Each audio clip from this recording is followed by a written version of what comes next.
It's almost 10 at night, yet the day refuses to end. From the rush of London, I'm on my way to a quiet world, a journey that will take me from crowded platform to ancient streets, where history whispers in the walls. This is not just about Ely, this is about finding the art of small town, meeting the people who call it home, and learning why they never traded it for big city like London.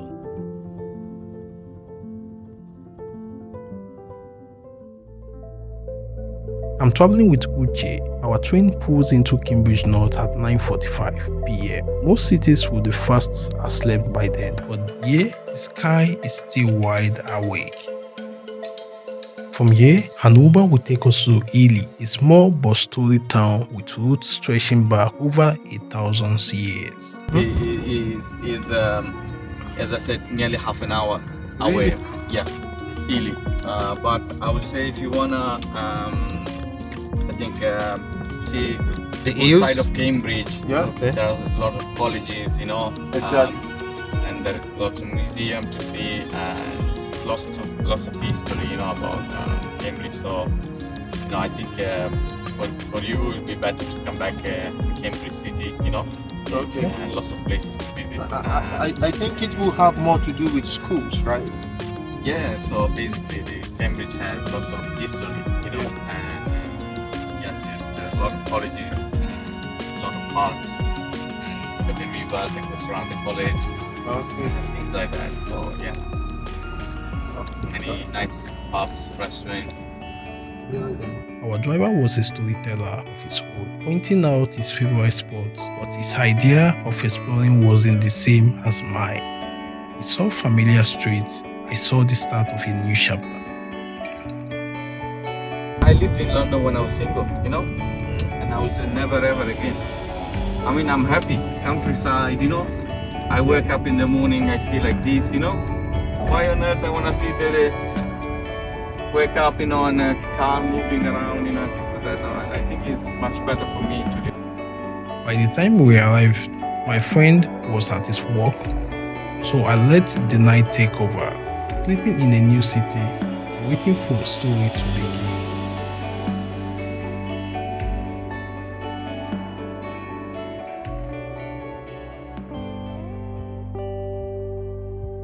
Morning review what night at Eden.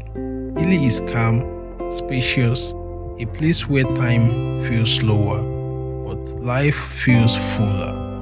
People here love their town. Some say they never traded it for London, and I get it. It is a kind of place that lets you breathe. We drove straight to Crown Jewel of Ely. It is Ely Cathedral. Over 1,350 years of history, and a history built around a remarkable woman, Saint Etheldreda, a princess trapped in an unwanted marriage, but instead of living in silence, she chose a life of faith, building a legacy that still stands today. Hi guys, good morning. We're here in Ely and it is amazing here. This place is beautiful, nice and family oriented. Calm environment, cool landscape, beautiful people. And most of the people staying here love it. According to the boat guy yesterday, said he was living in London before, but he has to relocate to Ely because he found peacefulness here in Ely, and he thinks his business trips in Ely more than London, because in London there's a lot of restrictions, like you cannot go to some road in the morning, you cannot drive to this road in the afternoon, but here in Ely you can drive far to any places just within 25 minutes, and in London 25 minutes trip turns to like an hour, and that is how it is here. So today I'll be heading to different places here in Ely. I'll be showing you guys beautiful landscape of Ely, and I have my boss here. And I have Uche at the back. Hello Uche.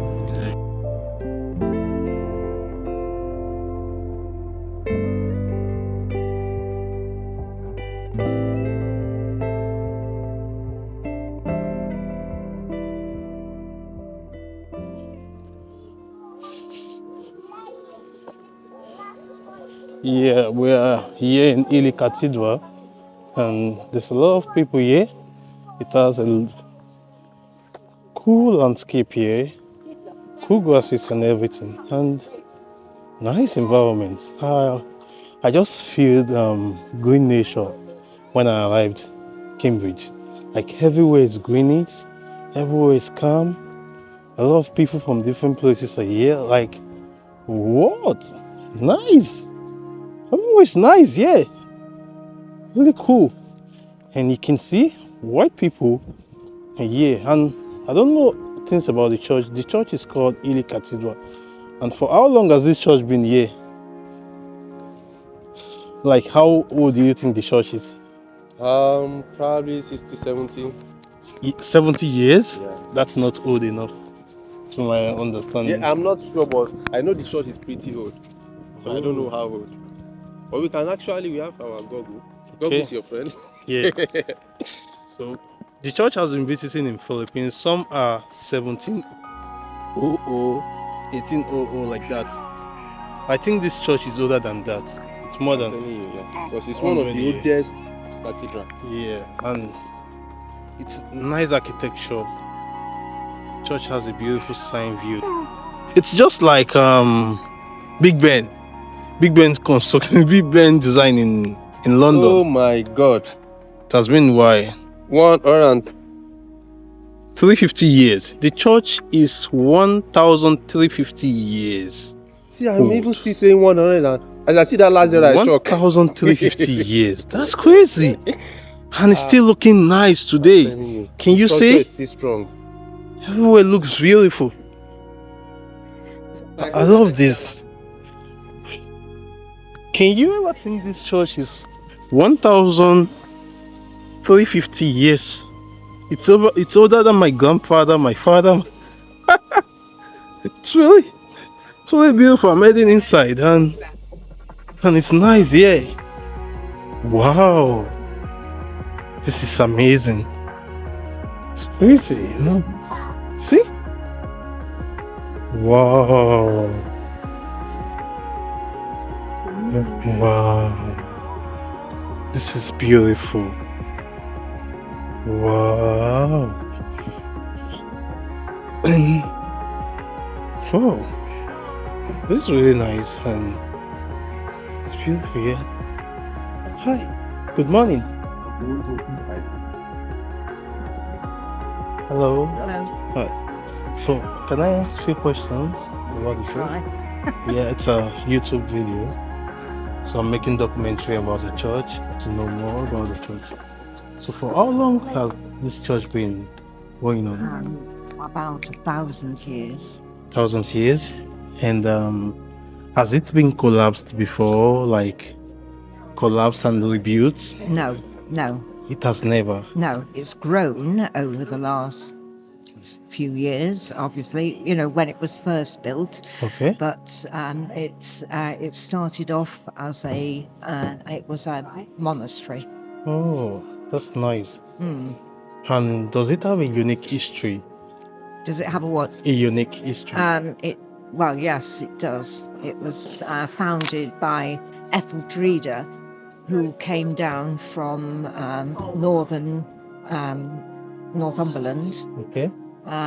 She fled from an arranged marriage, which she didn't want, and she then set up the nunnery for other females, and it's grown up since then. So today. So it was founded by a lady. Yes, Etheldreda. There's Etheldreda. Etheldreda, and there is a shrine to her at the high altar in the presbytery. Hearing a story from people who lived here, it is more than history, it is human. Upstairs, the glass house is a world of color and light, but like many treasures, it is locked behind doors. Camera only with permission, and permission is rare. Usually, I think that's Jesus Christ. Oh, yeah. It's nice. Okay, it says the meeting with Isaac and Rebecca, the meeting of Boaz and Ruth, the marriage at Cana. This is it. Beautiful. So we're still heading up. That's nice, yeah. Hi. Good morning. Good morning, welcome to the Stained Glass Museum. Yeah. In Stained Glass Museum, do you guys accept video documentaries?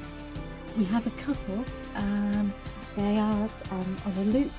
So if I'm making a documentary like on my own, I'm a YouTuber and I do documentaries around the world, would I be allowed to make videos here?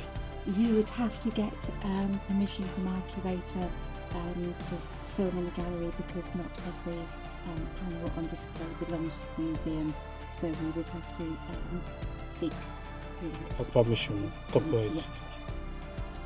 That's it. Now, how do we do that? If you contacted our curator, as I say, Can you help us with the contact? I was just about to write her email down. Hey guys, we're here at the Stained Glass and it's really an amazing place to visit here in Ely, and making videos inside the Stained Glass is quite unacceptable due to the rules and regulation guiding this place, and without me seeking for permission it might lead to copyright videos on YouTube. So all I need to do is to get a permission first from them. Then if they give me an approval, fine. If they didn't give me, it's okay. I can just... Luckily, my friend Uche worked his magic and we were shown a glimpsey, but only a glimpsey, some beauty stayed hidden. No, the stained glass. What is the intent for displaying it or having a stained glass? Well, the museum is to display the beauty of stained glass and also to show the variety of different styles that we have. Stained glass is very much an umbrella term for lots of different styles of windows. So some are painted like this, quite traditional pieces. Some are made with fused glass, which is a different technique. So, I mean, this one is made in 1340, so this is a very old window, but we also have modern windows in the museum. So it's about showing that variety of different styles, different artists, different places. And so what kind of story does this guys? Well, lots of our windows are church windows, so they tell biblical stories, but others tell more contemporary stories about body image and self-worth and about hierarchy and social issues. So there's lots of different stories which can be told through a stained glass window. Okay, so over time you've had mostly the classical stained glass window and more modernized ones. Yeah. And those modernized ones, are they also dated like 200 years ago, or how well, most often? Some of our windows are 800 years old, some of them are just a couple of years old, so it really spans about 800 years of history. Different artists, different places, telling different stories. Oh, yeah, interesting. And how often do you have tourists coming around? Well, we're open every day, so we have tourists visit us from all over the world. Some are people who come specially to see the museum. They travel from miles and miles away to see the museum specially. Some people just turn up and are like, we're visiting today, we found this place, you're open, let's have a look. So it's a real variety. And so what is the most spectacular image you would advise someone to go? Well, I think the beauty of the Stained Glass Museum particularly is that you can see the windows up close. I mean, look how close we are to these windows. There's very few places, even if you're really close up in a church, for example, if I was up close in the original building that this came from, I would still be looking up 15, 20 foot into the air, whereas here at the museum, I can see them kind of eye level. So it's a really special experience to be able to see any of the windows this close up. And these colors, what are they made of? So the colours are actually in the glass. So when the glass is molten, so when it's liquid in the kiln, you add powdered metal into that molten mixture, and that gives you the different colours. So red glass is the most expensive glass to make because that has powdered gold within inside the molten mixture, which is then blown into sheets and cut up into the windows. Oh, and the illumination, where is it coming? Well, these ones are switched by electric light, so we can switch them off. Now, normally these would be obviously in a window, and you can see what difference light makes to a stained glass window. With no light, it looks rubbish, doesn't it? It's just a dark square. But when you put the light behind it, it comes to life. So it's a really special type of art that really uses light in a way that most normal types of art on canvas or something don't use light in the same way. You know, if these were paintings, we would be trying to keep the light away from them. We wouldn't want the light because it would damage the windows. Whereas this is, you know, almost 700, 800 years old, and we need that light in order to illuminate the windows. But for a novice that doesn't know the story, he might need a guide. Do you have like a digital guide? We do. So on Bloomberg Connects, which is a free digital guide, you can find loads of information about the museum in all sorts of languages, in all sorts of formats, audio, video, photos, written text, depending on what you want to see. And that's What did you call it? Bloomberg Connects. I'll give you a link to it, and you can find. Next, we try to explore Wicken Fen, England's oldest nature reserve. But once again, rules, permits, and closed doors. The journeys that started with excitement now felt heavy. Sometimes travel is like that. Not every path opens. Wicken Fen, here in Cambridge. What I noticed here in Cambridge is that almost every tourist destination here needs you to go to national registration before you can film video in each tourist destination here. And you know, we went to the church the other time.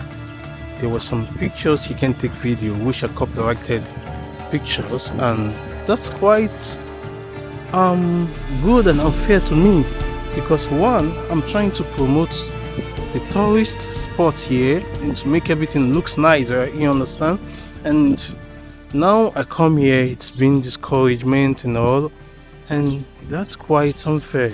And I would have loved to show you guys how beautiful this place is. Can you see that thing over there? Can you see how the surroundings looks calm? These are all things I wish I can show you people here, but I don't know what to do. It's not for me to make choice. They said if I want to document things like this, I need to come here, get some approvals before anything. But then I remember this trip wasn't just about ticking box. It's about connection, about seeing a friend after so many long time, meeting his beautiful family and sharing moments no ticket could buy. Ely gave us more than I expected, not in place but in people, and sometimes that's all a journey needs to be worth it. Next stop is Birmingham, and this time I'm ready for whatever the road brings. That is all I have to share with you guys today. If you enjoyed this video, please like and subscribe, and I will see you guys on the next adventure. Thank you for watching.